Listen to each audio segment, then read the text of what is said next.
Bueno, y estamos aquí listos y listas para comenzar con el programa Expresión Juvenil, y ya este sería el segundo jueves que estamos acá con diferentes jóvenes para poder hablar de temas que nos interesan. Y obviamente ya escucharon ustedes antes aquí en Radio Nacional que habían hecho un enlace con Yancy Urbina para poder comentar un poco sobre qué está sucediendo con todo ese tema de la medida cautelar y el CITRAMS, ¿no? Que es algo que realmente ha hecho que muchos de las personas que se transportaban en CITRAMS han tenido graves problemas, ¿no?, para llegar rápidamente a sus lugares. Y obviamente este es un tema que nos concierne a todos y a todas las ciudadanas de nuestro país, El Salvador. Así que para ello vamos a darle la bienvenida a dos jóvenes, tremendos jóvenes que siempre han estado también dentro de organizaciones juveniles y sobre todo siempre en la defensa de los derechos humanos.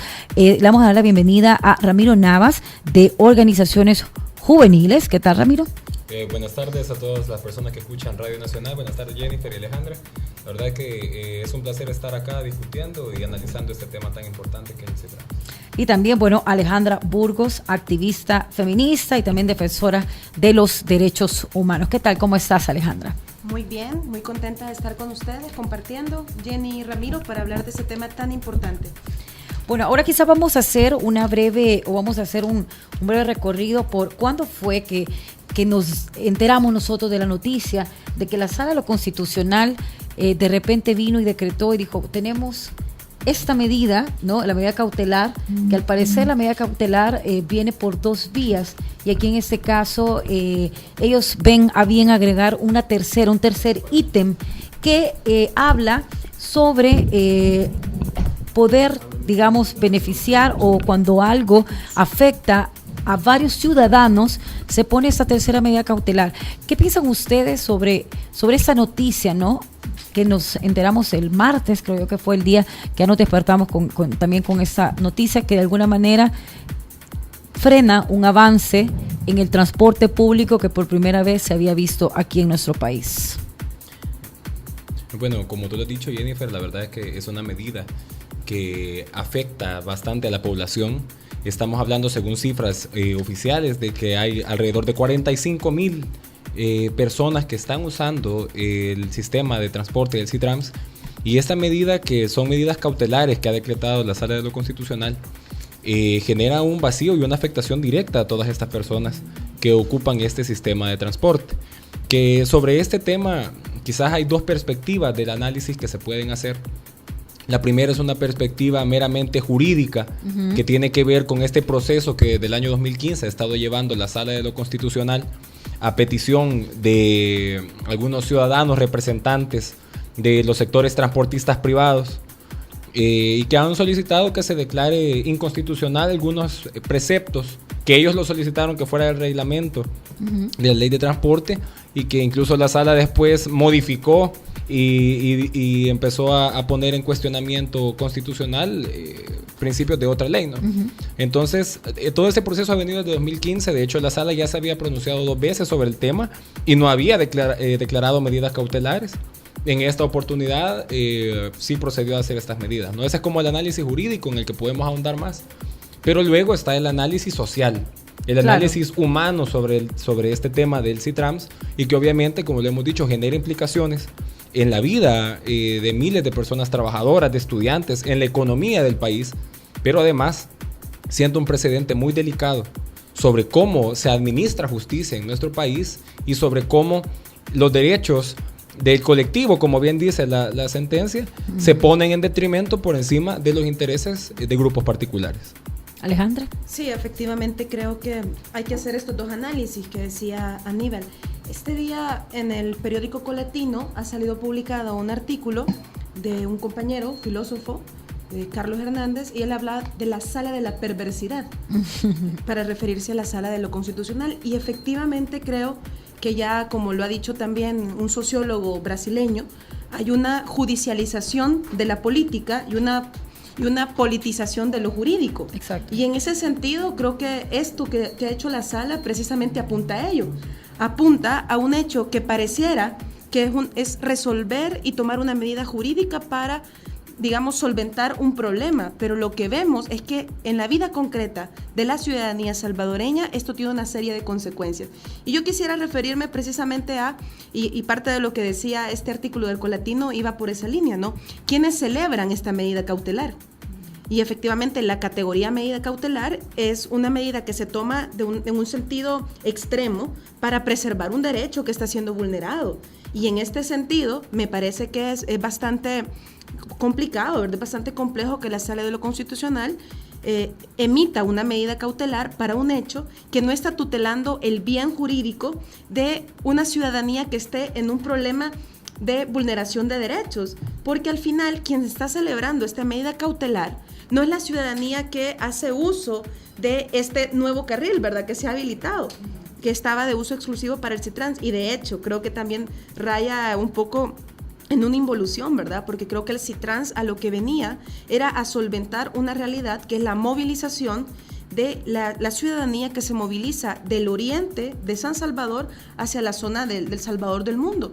Y esa área ya tenía una complejidad de tráfico, es decir, no se va a resolver el tráfico con que la gente haga uso de este carril exclusivo para el Citrans, sino todo lo contrario, ¿verdad? Es algo que también va a generar mayor tráfico. Hemos visto cómo esta mañana también el ministro de Salud decía, hay ambulancias que se les ha dificultado llegar a tiempo precisamente porque ese carril que era del Citrans estaba siendo utilizado en ese sentido. Entonces yo creo que hay que revisar quién celebra esa medida cautelar para que nos hagamos una idea de a las órdenes de quién está esta medida que ha tomado la Sala de lo Constitucional.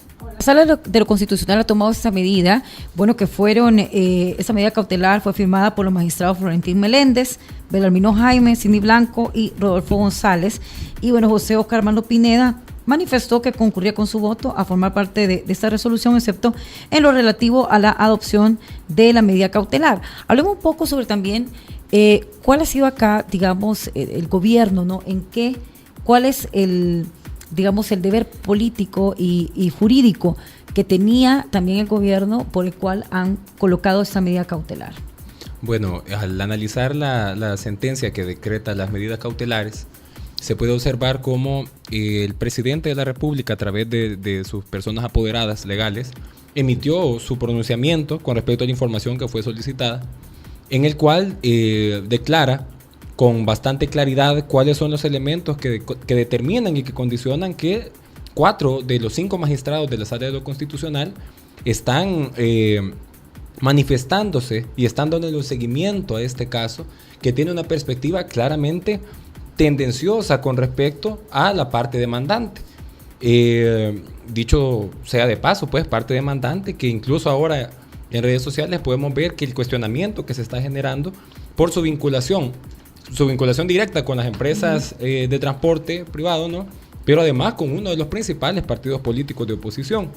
Entonces la sala ha venido dándole seguimiento a este caso con una inclinación que ha sido probada mediante el escrito que fue enviado por el presidente de la República, y en el cual el presidente, a nombre del gobierno, solicita la recusación de 4 de los 5 magistrados, que son estos 4 magistrados que ya de la población es bien conocido, que tienen una tendencia de afectar por la vía de sus sentencias las medidas que está tomando el gobierno, que ya tiene un historial bastante comprobado desde el año 2011, de que está afectando la institucionalidad y de que a través de las sentencias precisamente ha generado un clima de inestabilidad jurídica que ha tenido costos económicos, que ha tenido costos administrativos, y que en esta sentencia se nota claramente cómo la población está siendo afectada y a veces haciendo uso de tecnicismos jurídicos, incluso de algunos subterfugios legales, se está recurriendo, ¿no?, a ampararse en algunos procedimientos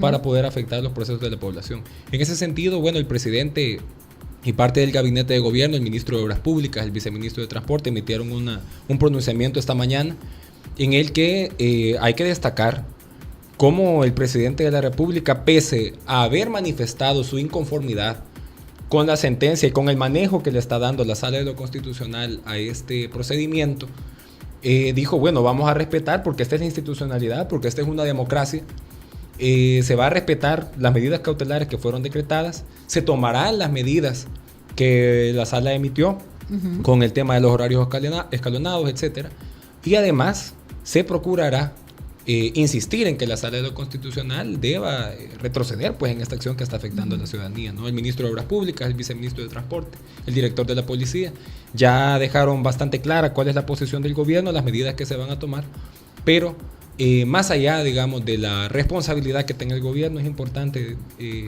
poner el dedo sobre la conciencia que se está generando en la ciudadanía para defender este avance social que es el sistema de transporte.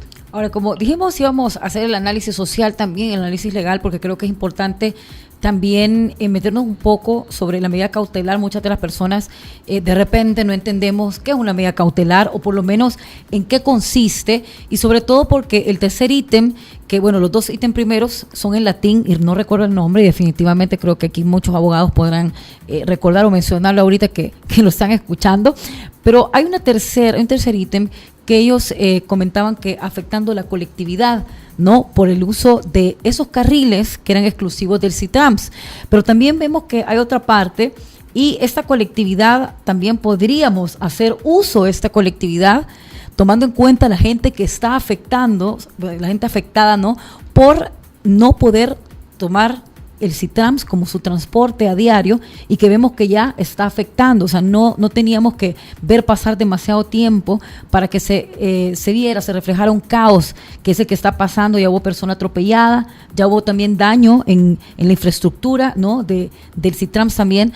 Entonces, ¿qué opinan ustedes sobre también esta parte que no se ha tomado en cuenta, como la colectividad, solamente como los automovilistas, que pobrecitos están en un gran tráfico, pero tampoco nos podemos pensar en todas las personas que han hecho uso del CITRANS y que gracias a esto pues ha habido un orden en el transporte público en el país? Sí, quizás un poco para ahondar qué es una medida cautelar, ¿verdad? Y jurídicamente una medida cautelar, entiéndase que es como una medida oportuna, pero una medida que también que se toma de emergencia. Por eso yo hacía referencia a cuál es el bien jurídico, cuál es el derecho que es necesario proteger de manera urgente. ¿Y qué es la urgencia, verdad? Exacto. Y yo creo que para fines también de pensar en cuál es la colectividad que se ve afectada, pensemos cuánta gente cabe en un CITRANS, cuánta gente puede ir en un autobús del CITRANS. Pensemos en 50 personas sentadas y pensemos en 30 personas que van de pie. Si sumas eso por cada 8 minutos que va a llegar un CITRANS, o el recorrido, digamos, que termina en cada una de las paradas, eso no se compara con la cantidad de vehículos o cuántas personas van a estar haciendo uso de esos vehículos. Porque tampoco es que por cultura, ¿verdad?, nos pongamos de acuerdo y vayamos 4 o 3 personas en cada vehículo, sino que en vehículos se va 1, 2 personas si acaso. Exacto. Pero precisamente esta es una medida que se ha tomado en todos los países del mundo que están en vías de desarrollo o ya desarrollados, para poder organizar, para poder distribuir y para poder generar mecanismos de un transporte seguro, de un transporte público, de un transporte a fin de cuentas estatal, ¿verdad? Y en ese sentido es acercar a la población este derecho que tenemos a transitar libremente, a transitar y sentirnos seguras. Quiero pensar qué sucede para las compañeras, para las mujeres, para las madres de familia, qué implicación tenía poder llegar 1 hora antes, media hora antes a sus hogares. Exacto. Ya sabemos que en El Salvador las mujeres somos en muchos casos no solamente las encargadas de llevar el sustento al hogar en las tareas productivas, sino que también asumimos tareas del cuidado, ¿verdad? Es decir, cuidado de los hijos, cuidado de la familia. Y en estos casos significa que las mujeres, además de tener 8 horas laborales, van a llegar a por lo menos tener 2 o 3 horas de tareas de cuidado en el hogar. Eso sí, si le quitas, digamos, la hora que va a perder para poder transitar, ¿verdad?, de lo que va desde El Salvador del Mundo hasta Soyapango, eso le va a implicar 1 hora menos de descanso, 1 hora menos para estar con su familia. Pensemos que estamos hablando del 53% de la población de este país.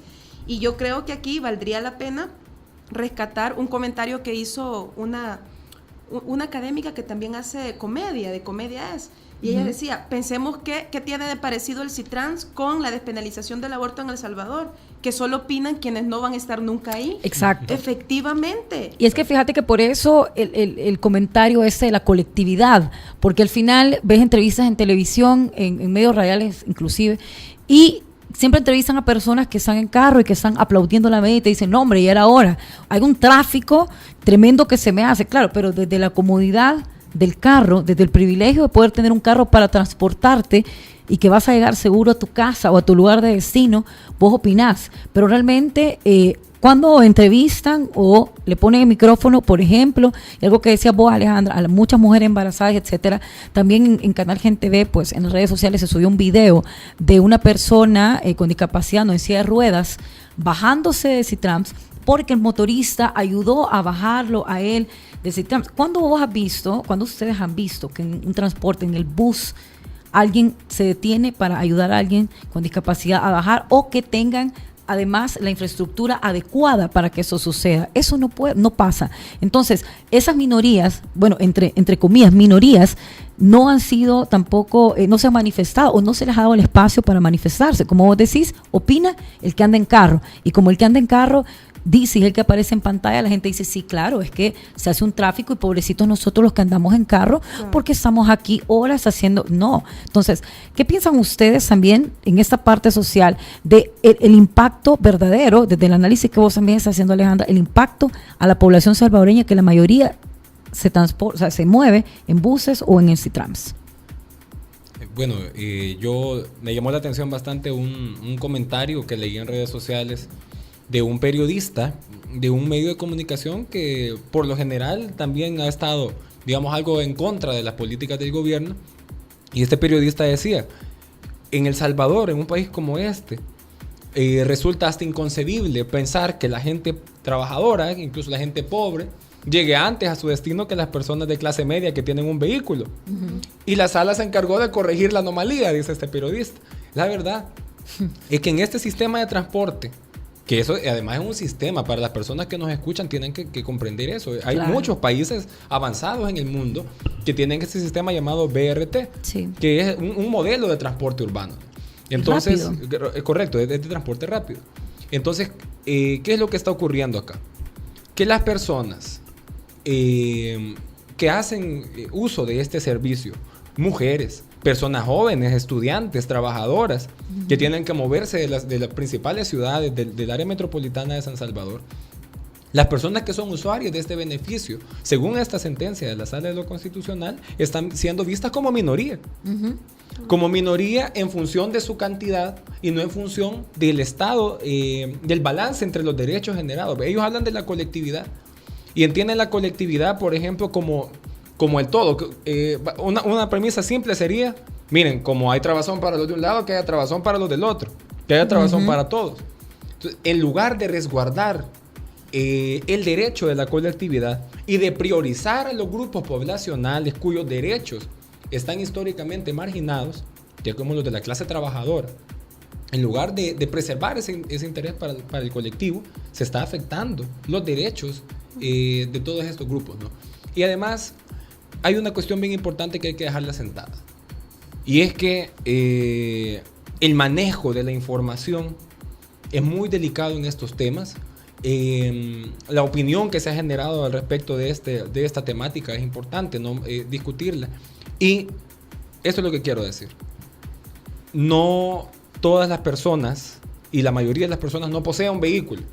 Como la mayoría de personas no posee redes sociales. Uh-huh. Pero lamentablemente sobre este tipo de temas, al parecer la opinión pública la dictan quienes tienen acceso a redes sociales, y la información sobre cómo afecta este derecho lo determinan las personas que tienen sus vehículos. Uh-huh. Pero a las personas que no poseen un transporte, no se les está consultando y no tienen la oportunidad de decir cómo está afectando esta sentencia. Bueno, lastimosamente lastimosamente no. Vamos a ir a un pequeño corte, pero estamos aquí en el programa Expresión Juvenil hablando con Ramiro Navas de Organizaciones Juveniles y también con Alejandra Burgos, activista feminista. Estamos hablando sobre la medida cautelar tomada por la Sala de lo Constitucional que afecta de alguna manera el Citrams y afecta a mucha población salvadoreña. Vamos a un pequeño corte y ya regresamos.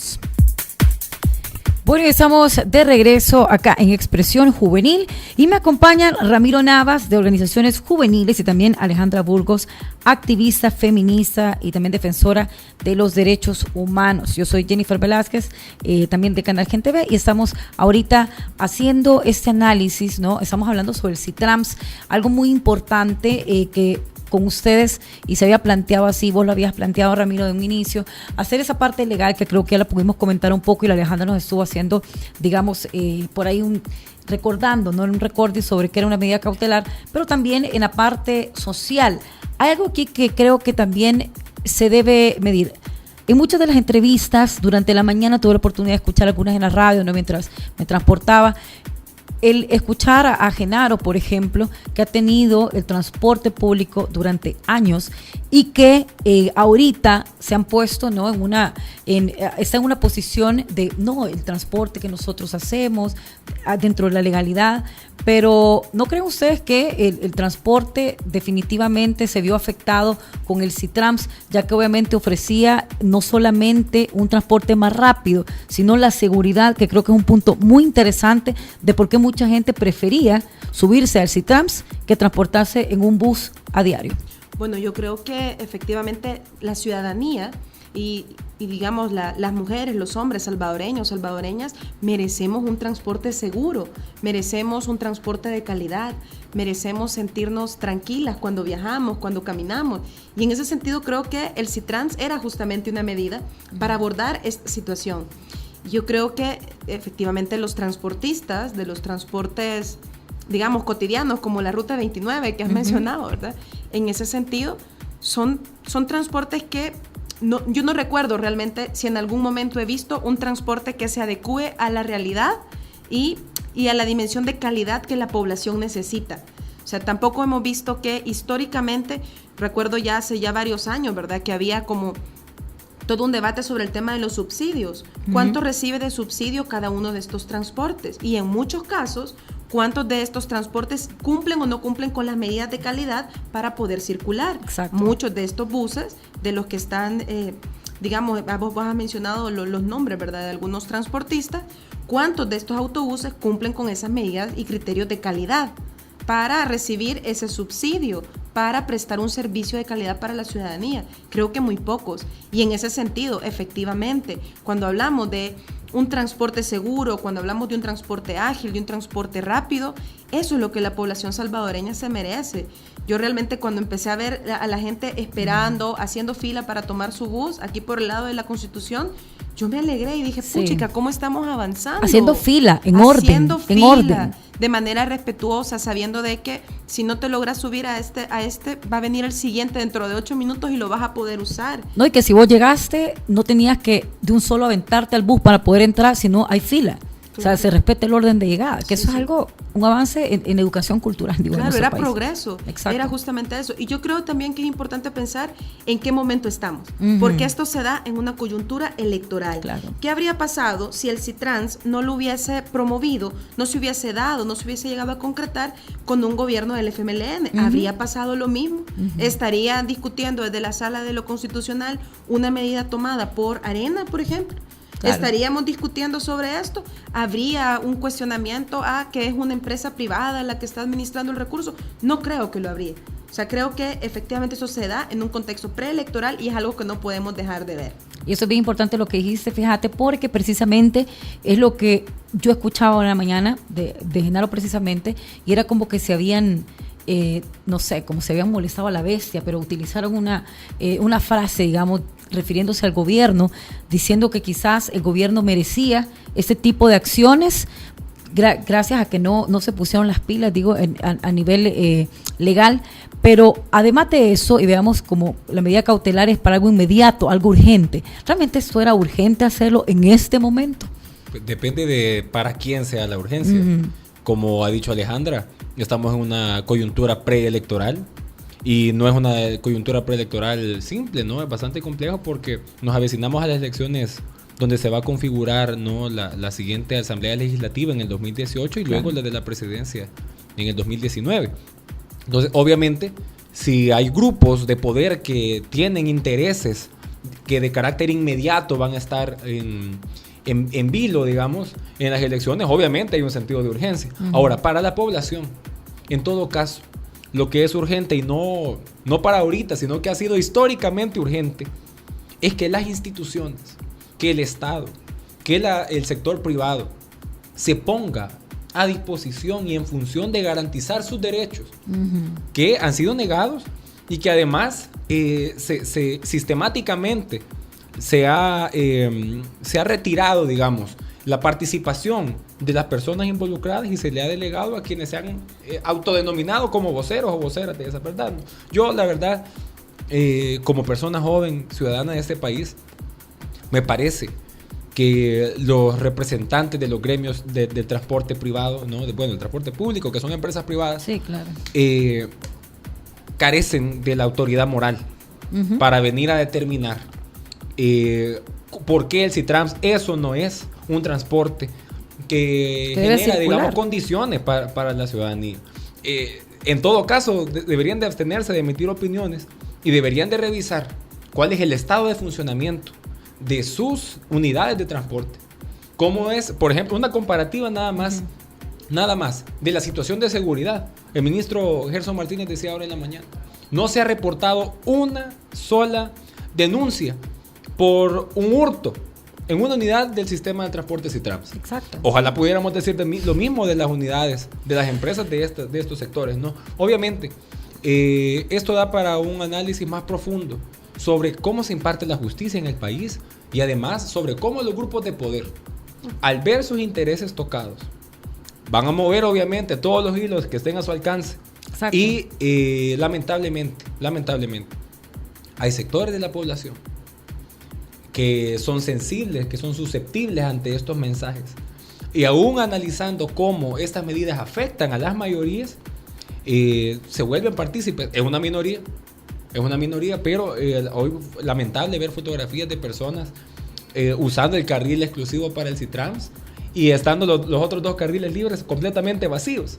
Lamentablemente esa es una visión de cómo influencian estos grupos de poder, más sin embargo también son reacciones inmediatas que me atrevería a decir estaban calculadas por los sectores que de alguna manera determinaron esta situación y que se van a ir corrigiendo en la medida que la misma gente se vaya dando cuenta cómo está siendo afectada. Y no solamente hoy, sino desde el martes, casi miércoles, veías que la gente se metía feliz y lo celebraban como si era una cuestión de orgullo y realmente era generar más caos y sobre todo creo que no hay conciencia sobre que no es para alegrarse, tampoco es para celebrarlo, sino que al contrario, vos estás limitando a otras personas también de que ejerzan sus derechos y que puedan transportarse libremente. Ahora, ya que esto, y creo que es un bloqueo, ¿verdad?, político, que no es, esto es una de las muestras de las cuales se han estado haciendo para también querer, de alguna manera también, dejar al gobierno, ¿no?, como que la mayoría de iniciativas que tienen son malas o tienen algo de amañado, ¿no? En la mañana también otra persona estaba comentando que como habían tantos millones tras el Citrams, había millones de millones en digamos, en toda esa onda del Citrams, ¿qué tanto querían el gobierno, ¿no?, mantener esto y hacerlo progresar para poder ellos, digamos, tener un beneficio económico? Cuando ahorita lo que acaban de hacer es limitar, ¿no?, un proyecto que es un proceso que requería años para poder mejorar y estar, ¿no?, de alguna manera ser más exitoso, sino que han querido luego volcar esto. El gobierno tiene la culpa, el gobierno es el que... ¿Por qué? Porque vemos que hay este discurso político o ese discurso de parte de empresarios que realmente tienen, como decís vos, no tienen la moral para hablar sobre ese tema. Bueno, yo creo que históricamente El Salvador estuvimos 20 años, ¿verdad?, bajo un sistema, ¿verdad? Y creo que el sistema económico, el sistema capitalista inmerso en el cual estamos y sobre la base de las cuales esta sociedad, ¿verdad?, salvadoreña lamentablemente ha vivido las peores consecuencias de ello, ese individualismo, ¿verdad?, que ha generado esa idea de si a mí no me va bien, no le tiene que ir bien al resto. Entonces, precisamente creo que tiene que ver con eso. Creo que hay una serie de medidas, ¿verdad?, que están tomando ciertos sectores poderosos, ¿verdad?, que tienen poder político, mediático y económico, precisamente como vos decís, para poder responsabilizar, ¿verdad?, responsabilizar al gobierno del FMLN de problemas que fueron generados, si querés, hace ya más de 2 décadas, ¿verdad? Entonces, y en los últimos 20 años, ¿verdad?, de los gobiernos de derecha. Y creo que es precisamente ahí donde como ciudadanía tenemos que tener como, sí, digamos, las ideas bien claras, ¿verdad? Y como tener los ojos bien abiertos para poder entender qué es lo que está pasando. Porque ya lo decíamos antes, esto es un asocio público y privado. No se trata de una medida absolutamente privada. Pero ¿por qué no decimos lo mismo frente a la privatización, por ejemplo, de las pensiones? Exacto. ¿Qué pasó con las AFPs? ¿Qué pasó con la dolarización? Nadie dijo nada. ¿Qué pasó cuando se vendieron los bancos estatales? Correcto. Tampoco. Entonces, ¿de dónde venimos? Si tenemos una situación de impago, si tenemos una situación de una deuda, de una deuda externa que tiene El Salvador y pocas posibilidades de terminar, ¿verdad?, de llegar a cubrir el presupuesto y de las pensiones, tiene que ver con estas medidas que no fueron tomadas hace 5 años. No podemos pensar que únicamente existe lo que tenemos enfrente, ¿verdad?, sino tenemos que ver más atrás. Exacto. Tenemos que pensar y tener la memoria histórica en qué momento está pasando esto. ¿Por qué no hablamos también de que estos sectores políticos, ¿verdad?, y económicos son los mismos sectores que por años ocultaron situaciones como las masacres que han ocurrido en El Salvador? ¿Por qué no hablamos de eso también? No vemos esa misma calidad moral, ¿verdad?, de la que hablaba Ramiro hace un momento, en esos transportistas preocupados porque la población tenga la seguridad adecuada para Exacto. poder hacer uso de su transporte. No vemos a esta gente, no sé, buscando cuando han habido catástrofes y situaciones de clima, por ejemplo, en El Salvador, que ha sido tan común en terremotos, cuando han habido huracanes, no les vemos así de interesados por la colectividad. Yo quisiera que las medidas cautelares que emite la Sala de lo Constitucional se den en ese ámbito, en el ámbito de mejorar las condiciones de vida de la población. ¿Cómo se aborda, por ejemplo, las distintas situaciones de la violencia social que se están enfrentando en distintos territorios? Esas situaciones de seguridad son las que hay que abordar. Ahí es donde hay que tomar medidas cautelares, pero no para tutelar, vienen de una colectividad que, si las contás, son decenas. Entonces tomamos una decisión que es una medida cautelar para beneficiar a decenas, pero afectamos a cientos de personas que hacen uso de un transporte que era, yo creo, la primera medida que en El Salvador se ha tenido para abordar la situación del derecho que tiene la ciudadanía a tener un transporte de calidad. Y era un transporte de primer mundo. Sí, es. Bueno, yo... Camilo. Sí. Ramiro. Mi seudónimo, así me voy a poner en las redes sociales. No, yo también quería referirme, siempre cruzando lo social con lo jurídico, que estaba leyendo ahora por la mañana el voto razonado que emitió el presidente de la Corte Suprema de Justicia, que también forma parte de la Sala de lo Constitucional. Y en su voto razonado él hablaba de un principio que es importante. Yo quiero decirle a los radioescuchas que es importante que manejemos esta información para que nadie, como dicen por ahí, nos dé a todo por el dedo. Que a veces uno va, sí, uno está en la tienda, uno está ahí, bueno, cuando va por el Citrams, cuando iba por el Citrams, no, porque vamos a seguir usando vamos a seguir, espere. La persona que tiene la parte va emitiendo una opinión y uno puede ayudarle a encontrar la verdad. Y hay que conocer algunos términos. El presidente de la Corte Suprema menciona en su voto razonado el tema de la libre discrecionalidad, se llama eso, que es esa autonomía que tiene la persona conductora de su vehículo para elegir la ruta por la que puede llegar más rápido a su casa.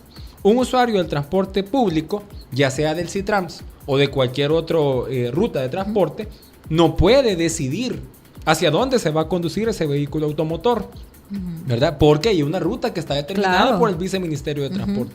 Nada más ese segundo en el que el conductor del vehículo puede decir, yo voy a agarrar mejor una ruta alterna, ese momentito determina el acceso a un privilegio que le es conferido por su situación, digamos, económica, y que eso, digamos, determina un interés público. Entonces, ¿qué es lo que dice el presidente de la Corte? Por ese principio de libre discrecionalidad que tiene el conductor, quiere decir que las personas que transitan en el Citrams tienen el derecho afectado, digamos, vea, con esa sentencia. ¿Por qué menciono esto? Porque este debate tiene que ir más allá de nada más hablar sobre este sistema del Citrams, que es muy importante, que hay que defender, pero hay que ir más allá. Lo que la Sala de lo Constitucional y en particular estos 4 magistrados están poniendo en la mesa es que cuando no funciona o no quieren hacer funcionar la institucionalidad de manera que haya pesos y contrapesos, se configura a través de los grupos de poder, pequeños grupitos, en este caso de 4 personas, que pueden determinar la vida, la economía, la cultura, el trabajo de miles de personas, atendiendo nada más a intereses. Porque en un Estado de Derecho, en un sistema constitucional, la Constitución es la encargada de retomar todo ese conjunto de derechos, de principios que mantienen funcionando el Estado, ¿no? Y que esos principios principalmente tienen que ir alrededor de la igualdad. Pero la igualdad no entendida como que a todos parejos nos va a caer el desastre, sino todo lo contrario, sino cómo generamos condiciones de igualdad para las personas que históricamente sus derechos le han sido negados. Los 15, 20 minutos, 30 minutos, la hora que se ahorra la persona estudiante, la madre de familia, el trabajador en llegar a su destino para la economía y para la vida, es un derecho que tiene que ser reconocido. Exacto. Y que no solo son las instituciones, no solo es el gobierno, no solo es el presidente de la Corte y los otros magistrados, es la ciudadanía, es el pueblo y son los movimientos sociales quienes tienen que salir en su defensa. Y fíjate que algo bien particular es que si comparamos el CITRAMS, que obviamente creo que no tiene comparación también en cuanto a la seguridad, a la rapidez, a la comodidad, a la infraestructura, lo que quieras, que buses muy bonitos y seguros, digamos, con las rutas normales. ¿Cuántas personas han sido asesinadas? No necesariamente por personas extras que se suben al bus, sino cuántos conductores de buses han atropellado gente de manera intencional. A nivel centroamericano tenemos, creo yo, el peor transporte que puede haber en Centroamérica, donde ves que hay una cantidad, bueno, solo mira a los conductores cómo sobrepasan los carros, cómo se te meten. O sea, no solamente son un atentado para la gente que va adentro, sino también para los otros automovilistas, para la gente que está en el carro, para los animales, para un montón, digo, casi para toda la población. Entonces, ¿por qué la gente continúa, digamos, de alguna manera atacando, ¿no? Esta medida? ¿Por qué es del gobierno y el CITRAMS, viendo el beneficio que tiene, y no sale a la calle entonces a reclamar o a exigir al transporte, a las rutas, a toda esta gente, hey, denos seguridad? Porque es cuestión también de ustedes, porque son empresarios y son privados. ¿Por qué no ustedes vienen y me dicen, voy a subir a esta ruta, pero yo estoy segura de que no va a entrar nadie a asaltarme, que tampoco la gente el conductor o el mismo cobrador va a estar involucrado en que esto suceda? O sea, ¿por qué también la población no se pone en este análisis? Y también porque siempre buscamos el ataque directo, ¿no?, a un gobierno que probablemente en este caso el CITRAMS ha querido tener un proyecto que al final iba a ser un proyecto de mucho progreso y desarrollo para el transporte como nunca nosotros los jóvenes lo habíamos disfrutado. Como vos decías, Alejandra, bien lo mencionaste, nosotros estamos siendo afectados por decisiones que se tomaron hace 20 años quizás, o hace un poco más, la dolarización, las FPs, y en este caso el transporte, ¿no?, el CITRAMS. ¿Cómo vamos a hacer nosotros los jóvenes para poder salir, digamos, un poco avante de esas decisiones tomadas que nosotros no hemos tenido absolutamente nada que ver?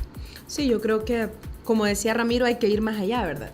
Y en ese sentido, pensemos la falta de transparencia con la cual se toman estas decisiones.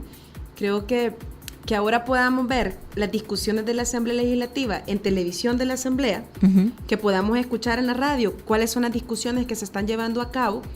Quizás no podemos todavía tener una interacción directa, ¿verdad? Pero ahora, vía redes sociales, ya podemos, digamos, interpelar a los diputados y a las diputadas. Pero de la misma manera, no podemos interpelar a la Sala de lo Constitucional, a la Corte Suprema de Justicia. Las decisiones ahí se toman a puerta cerrada. Y ya lo decía antes Ramiro, ¿verdad? ¿Quién influye en esas decisiones? ¿Sobre la base de qué? Porque este órgano está por encima de todo prácticamente. Pareciera que son los dioses del Olimpo, ¿verdad? Que van a tomar las decisiones que van a afectar a miles y miles de personas, pero la decisión se toma entre 4. Entonces creo que como ciudadanía también tenemos el deber y el derecho de asumir que la realidad no puede seguir siendo de esta manera. No es posible que las decisiones se tomen de manera unilateral. No es posible que las decisiones se tomen y ni modo, ya lo decidieron, así va a ser. Sí, ya estuvo, ¿eh? ¿Verdad? Ni modo, así va a ser. Yo quisiera pensar un poco, que recordáramos, y no sé si ustedes han tenido oportunidad de ver algunas fotografías de lo que ha sido el día de hoy. No, es tremendo, triste. Es increíble ver que el tráfico se hace en el carril del CITRAMS y del otro lado no hay tráfico y está fluido. Entonces pareciera que hay como una ilusión, ¿verdad? Sí. Como una tela de malla que solo te permite ver una realidad, y la realidad es que esto era lo mejor. Y dejamos de hacernos responsables, y que yo creo que la ciudadanía que hace uso del carril del CITRAMS tiene que asumir que en principio no solamente está siendo responsable de hacer uso de un carril exclusivo para las grandes mayorías que hacen uso del Citrans y está vulnerando su derecho a circular tranquilamente. También está afectando a, por ejemplo, personas que están siendo transportadas en una ambulancia para llegar a tiempo y quizá de eso dependa salvar esas vidas. Sí. Y en ese sentido creo que tenemos que asumir la corresponsabilidad que también tenemos como ciudadanía en ese sentido. Ahora es el Citrans, pero mañana puede ser otra cosa. O sea, ya hemos estado hablando en las últimas semanas de qué va a pasar con las pensiones. En 10 años no vamos a tener pensiones. Muy probablemente nosotras como personas jóvenes no vamos a tener Estamos pensión. pagando y no vamos a recibir, no vamos a tener quién, digamos. Exacto. Y si no tenemos hijos, como la gente dice, ¿quién nos va a mantener? Mis hijos. Pero si vos no decidís tenerlo, entonces ¿quién te va a regresar ese dinero que vos hiciste, mensualmente has metido?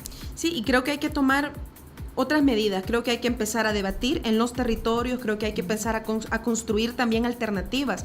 Esta mañana también hemos visto como un grupo de ciudadanía ha ido a manifestarse y a decir no van a pasar, únicamente va a pasar el transporte del Citrans, pero en otros sentidos y en otros casos también hay que tomar esas definiciones y esa manera de articular los esfuerzos para ir como ciudadanía a exigir nuestros derechos. Como vos decís, quizá hoy sea a los transportistas, ¿verdad? De los transportes, los transportistas que me cuesta llamarlo público, porque como son empresarios no, es que son privados, privados. O sea, al final no es, público porque la mayoría de gente, o sea, se transporta ahí porque lo usa, pero de que sea público, o sea, si son de empresas privadas. Pues. Yo creo que el llamado a la población debe de ser a no usar el transporte y no usar aquellos medios de estos transportistas que le han quitado a la población la posibilidad de viajar de manera segura, de viajar de manera tranquila.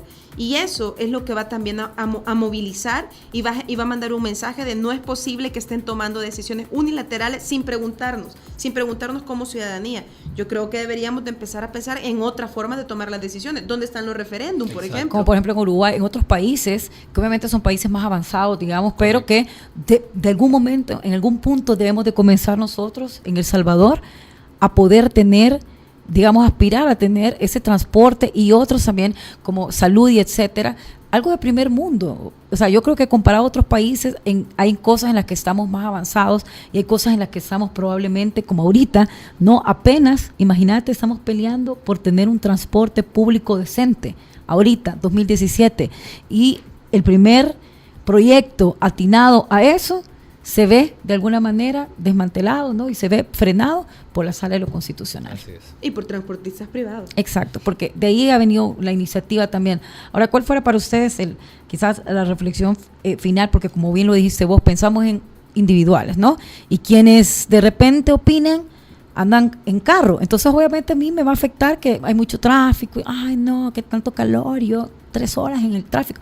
Sí, pero toda esa gente que se transporta hasta Cojute, que se transporta hacia Ciudad Delgado, hacia diferentes lugares, que tienen que levantarse a las 4 de la mañana quizás para que no le agarre la tarde, no nos podemos pensar en eso. Estamos hablando también de una colisión de derechos, porque a eso apeló también la Sala Constitucional al decir, sí, pero hay gente que sale afectada. Pero ¿quiénes son los que salen afectados? Los que andan en automóvil. ¿Y quiénes son también los que salen afectados al quitar esto? Obviamente son las personas que hacían uso y que ojalá estén haciendo uso del Citrans. ¿Qué piensan ustedes también de esa manera de ver la sociedad como una cuestión individual y no colectiva? Bueno, yo creo que efectivamente es lo que tenemos que recuperar. Tenemos que recuperar justamente el valor de la colectividad. O sea, lo que le está pasando a otras personas, bien me podría pasar a mí. Uh-huh. O sea, la diferencia es que no nací en una clase acomodada. La diferencia es que no nací con las posibilidades de no tener que viajar desde Soyapango hasta San Salvador. O sea, esas son las diferencias. Exacto. Pero si yo hubiese nacido en otras condiciones, entonces, ¿qué pasaría? O sea, no significa decir no me toca, ¿verdad? Uh-huh. Sino cómo le está afectando a otra población. Creo que, como vos decías, hay que recuperar, ¿verdad? Ese sentido crítico, ese sentido de ver más allá de mi propia realidad y dejar esta perspectiva tan individualista. Y creo también de que ya Ramiro lo decía, el problema es que quienes están opinando son quienes hacen uso de las redes sociales. Uh-huh. ¿Cuánta de la población salvadoreña tiene acceso Exacto. a ello para emitir una opinión? Ahora bien, esta población que emite esa opinión lo hace teniendo toda la información, uh-huh. lo hace únicamente teniendo la información que ha sido emitida por un sector determinado. A mí me parece interesante también lo que se está generando. Hemos visto cómo incluso desde distintos sectores políticos partidarios hay opiniones encontradas al respecto. Sí.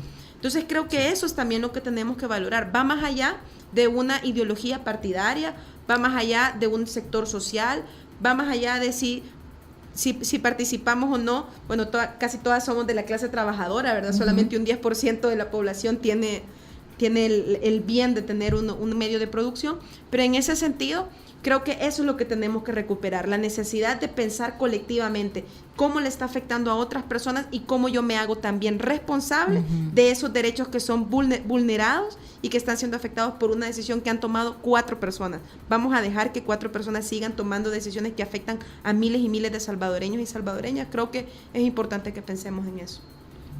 Bueno, quizás el principal llamado es a salir de nuestra zona de confort. Es fácil opinar desde el aire acondicionado, es fácil opinar viendo desde la ventana. Desde el privilegio, ¿verdad? Exacto, pero esto es como una inundación. Al principio vemos que se está llenando el charquito ahí abajo, de repente vimos que subió el primer nivel y si nosotros estamos en el 5º piso, nos alarmamos hasta que abrimos la puerta y se mete el agua. Pues no tenemos que dejar que eso ocurra. Salir de la zona de confort es la traducción de asumir que los derechos que valen no son solo los míos, sino los derechos del resto de las personas. Y sobre todo de las personas que tienen mayores necesidades, que no tienen las condiciones, las facilidades que quizás las personas podamos tener. Y que todos y todas tenemos el llamado de salir en la defensa de esos derechos, ¿no? No tenemos que dejar pasar la oportunidad de construir un país mejor. Y eso no tiene que quedar nada más en el discurso, sino que hay que salir, hay que hacer las cosas. Y una pequeña medida ya con respecto a lo del CITRAMS, mire, no ocupe el carril exclusivo. Sí. No lo ocupe, porque las ambulancias, los vehículos de la policía y el mismo CITRAMS siguen corriendo por ahí y con un carro menos, los centímetros que se van a ahorrar de su carro que no va en ese carril, eso va a facilitar por lo menos unos segunditos más que va a llegar cada persona. Y con cada uno de los que tiene su vehículo y puede decidir no usar ese carril, mientras más se vayan sumando, mayormente estamos beneficiando a esas personas que por esta sentencia de la Sala de lo Constitucional actualmente son miles y miles que están siendo afectados. Bueno, yo creo que ha sido como bien interesante, me encanta esta tertulia porque creo que más allá de esa entrevista así un poco dura, un poco seria, digamos, pero claro que con toda la seriedad, ¿no? Y todo el criterio y todo el análisis, pero para mí también es un gusto, un placer tener a 2 personas como ustedes, 2 jóvenes activistas que siempre le están dando con todo desde su trinchera, donde ustedes quieren hacerlo, el tema que les interesa, para poder seguir analizando y tampoco se dan por vencidos. Y creo que ese es el tipo de jóvenes que también debemos levantarnos, debemos también despertar un poco y hacer estos análisis para que también no nos coman esos pequeños medios o los medios de repente que nos presentan un tipo de realidad sin que nosotros vayamos y analicemos mucho más allá de eso. Así que yo le quiero agradecer a Ramiro y también a Alejandra por acompañarnos en esta emisión de Expresión Juvenil, que por cierto el otro jueves también va a venir con otro tema interesante que van a estar viendo, así que un saludo a toda la gente, a todos los radioescuchas de Radio Nacional y también a toda la gente que nos estuvo